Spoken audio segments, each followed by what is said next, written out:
Loltoonni biyya Afrikaa lixaa Burkina Faso pirezidaantii biyyattii Rochmark Christian Kabore fonqolchanii aangoo qabataniiru.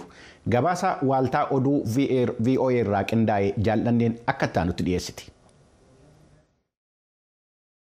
Loltoonni mootummaa ganan kanneen lakkoofsaan 10 caalan televiziyoona mootummaa irratti har'a dhiyaachuun hokkara tokko malee mootummaa qabachuu isaanii labsan. Kaappiteen Sirsooree Odraa'ogo akka jedhanitti hoogganoonni waraanaa warri haaraan filannoo haaraa gaggeessuuf guyyaa hundumaaf mijataa ta'e qindeessuu fedhu. MPSR rassure également les partenaires amis du Burkina Faso quant à la ferme volonté de notre pays. Gareen kun michoota Burkina Fasoof hiriyootaaf biyyi isaanii waadaa addunyaaf seente fiixaan baasuuf cicha akka qabu mirkaneessa. Keessumaa mirga namoomaa kabachiisuu fi humnootii biyyattii keessa soso'aa jiran waliin dubbanne guyyaa irratti waliigalleen ajaja heeraa hunduu irratti waliigale tolfachuu feenaa jedhaniiru. Humnootiin waraanaa kun televiziyoona irratti dhiyaachuudhaan aangoo qabachuu isaanii mootummaa fi gumiin biyyattii diigamuusaa akkasumas heerri biyyattii hojiirra kan oolle rarraafamuusaa ega ibsanii booda.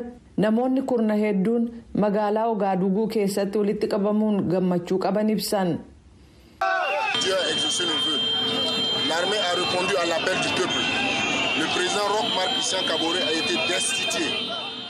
Waaqayyo kadhannaa keenya nuuf deebise. Waraanni biyyattii waamicha uummataaf deebii kenne. Dhaabbattoonni jiran diigamaniiru. Uummanni ayyaaneffataa jira. Ayyaaneffannaa addaa. Kan nuti eegaa turres kanuma. Waraanni jiru biyyattii gaggeessuuf murteessee jira. Kunis uummata waggootii 7 rakkataa ture wajjin wal ta'uun ta'aa jedhaniiru.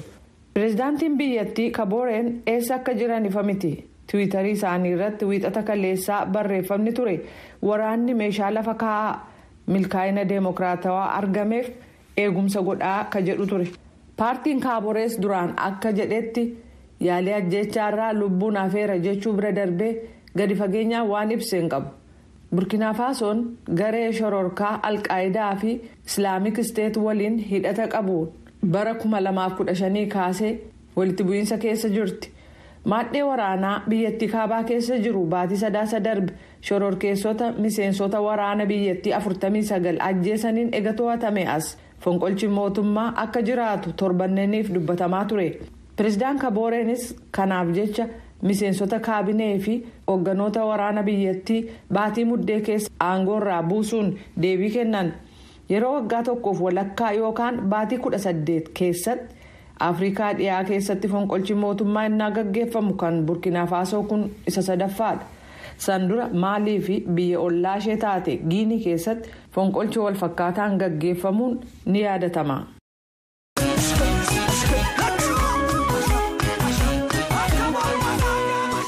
Dhimma Burkina Faso kanaan walqabatee dhaabbata mootummoota gamtoomaniitti hoggantuun koomishinii mirga namoomaa kan ta'an Michelle Bachelet loltoonni akka pireezidaantii biyyattiitii fi aanga'oota biraanii gad lakkisanii taayitaatti deebisanu akkasuma immoo rakkina biyyattii keessa jiru hiikuudhaa fi akka hawaasaa wajjiniin marii taasisanu waamicha dabarsaniiru.